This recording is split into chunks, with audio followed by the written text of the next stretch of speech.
What's up, my fellow mobile gamers? In today's video, we are going to show you how to read the battle report and the battle log, more importantly, because that is where all the juicy information is. Before we get started, make sure you guys and girls are subscribed to the channel for more mobile game content. Hit the thumbs up button if you enjoyed this video. It shows you the power of the troops, how many troops died.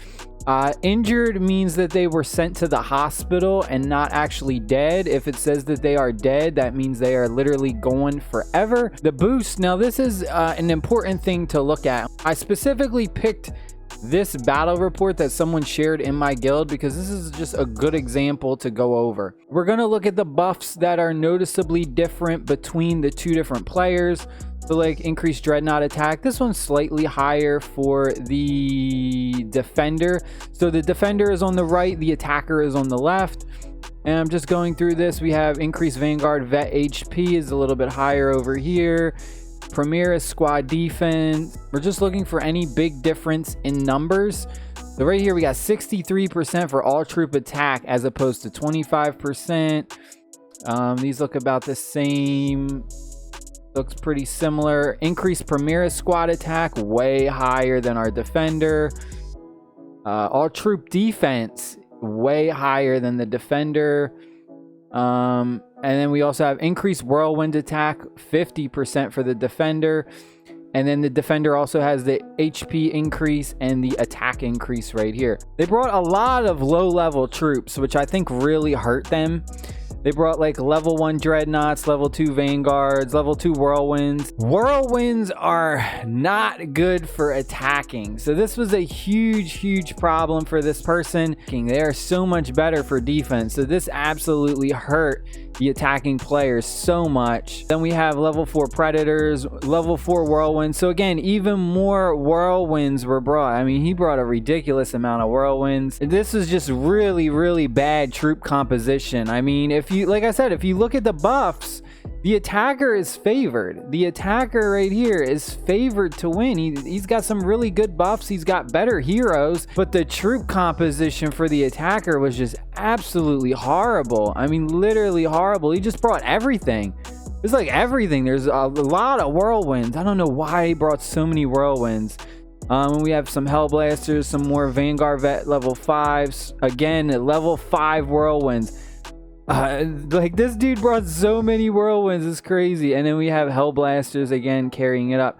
Now let's look at the defense. The defense didn't even have that much. It was mostly all T5s. So we have some T4 whirlwinds, predators, Vanguard vets, dreadnoughts, T5 whirlwinds, Hellblasters, and then the defensive rays, which really don't do that much.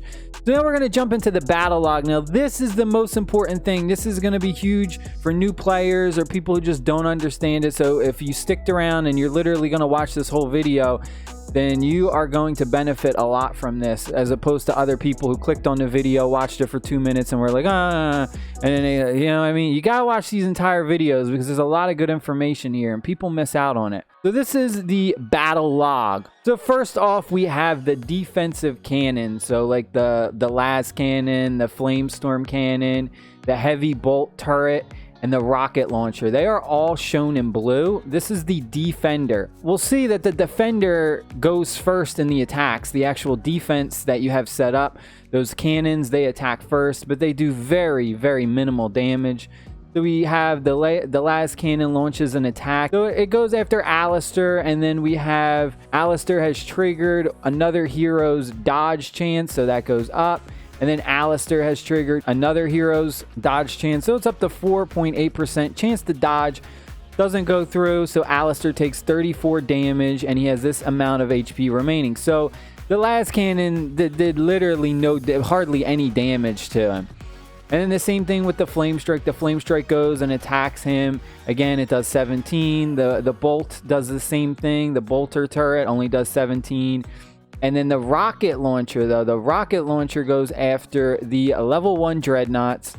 We have the dodge chance increases, and then the level 1 dreadnoughts take 116 damage. Only one is lost, so there's still 135 left. So as you see, those defensive cannons, they really don't do much.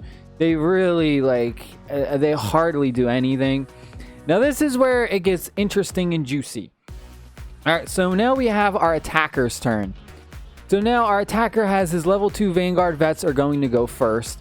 They launch an attack against the level 5 dreadnoughts. For the defender, attacker is going to trigger the damage increase from one of his heroes. So now the damage is increased by 33%. Now, one of the biggest tips I'm going to give to you is, and you're going to see this throughout the battle log as we go through, before every attack, the hero's abilities will go into effect first before any attacks are actually determined, before any damage is done. So the most important thing is your heroes. You want to keep your heroes alive as long as possible, because the longer your heroes are alive, the more chances they will have to trigger their abilities when your armies are launching attacks back and forth. So now we have level 2 Vanguard vets. Critical attack deals this right here. This line of code right here is completely wrong. So this is like a glitch. They definitely need to fix this. I don't know if they've been informed about this, but it says critical attack deals 7 damage to set. Like, this is wrong. So the 7 right here is actually how many were lost in the army. So if we look right here, level 5 dreadnoughts, there was 379. When the level 2 Vanguard vets attack, they did a critical attack. So they actually destroyed 7 of them. So now there's 372 left. This right here, the yellow part, is actually how much damage your army does in a critical hit. So yellow numbers represent critical damage. Then we go down here, and now we have the level 5 Hellblasters launch an attack on the Dreadnought. Indicates there's 372 left because 7 of them were destroyed from the Vanguard vets. Again, they trigger one of the hero's buffs, and this increases their damage by 33%. So then we have the level 5 Dreadnoughts. Defender is in blue, attacker is in red. Has received 41,000, a lot of damage right there, and they lost 170. So as you see, that damage increase of 33% was huge. That played a big role in the amount of damage that was done to the Dreadnought. So the hero buffs are so important. So now this is the defender in blue is now launching an attack on the attacker's hero, Alistair. So we have the Vanguard vets have triggered one of their other heroes' buffs, and their damage has increased by 16%.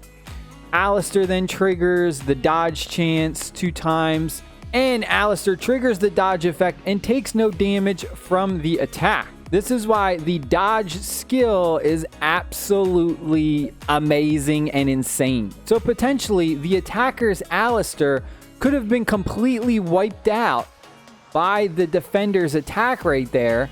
We're just gonna give an example. I know it was T5 dreadnoughts that were attacking Alistair, so they may not have killed him, but they may have. For example purposes, we're just gonna say he could have died from that attack if he didn't trigger the dodge effect. So now you're gonna see later on that Alistair will keep going. All right, now we have the attackers. Level 4 Hellblasters launch an attack on the dreadnoughts. They trigger Alistair's damage increase by 27.5%.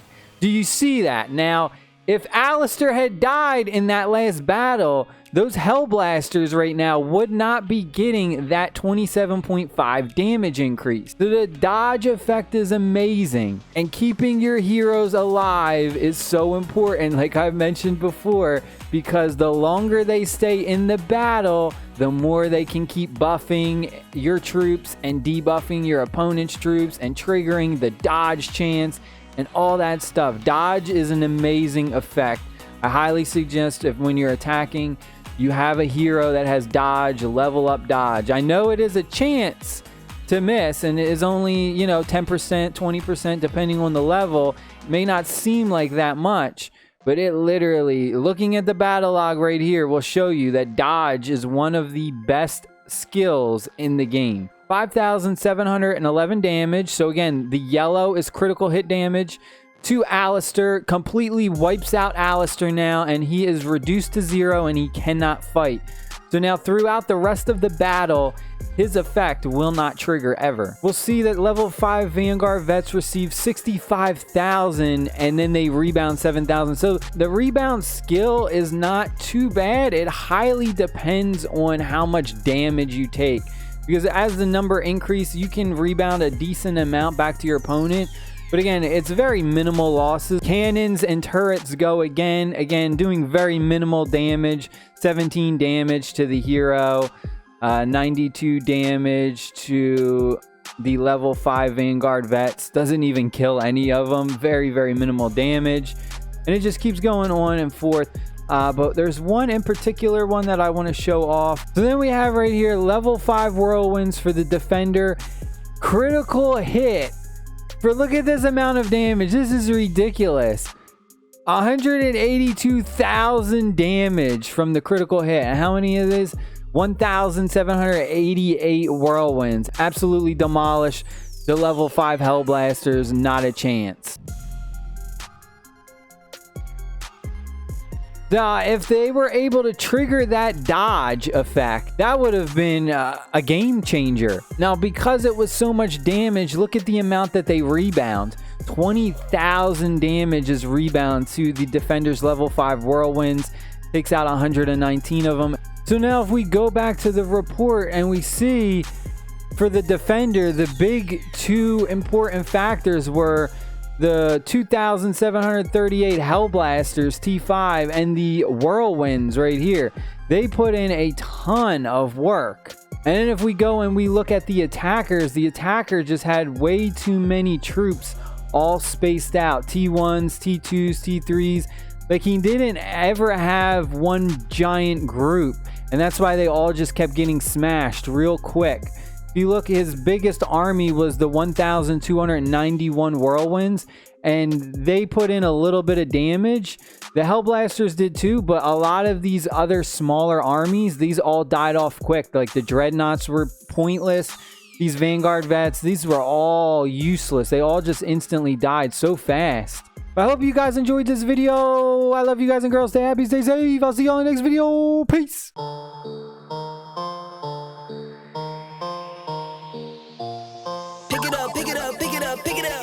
You see the drippy, I'm fitted up. Hop in my car and the giddy up. Secure the bag, yeah, I get the bus. Pick it up, pick it up, pick it up. You see the drippy, I'm fitted up. Hop in my car and the giddy up. Secure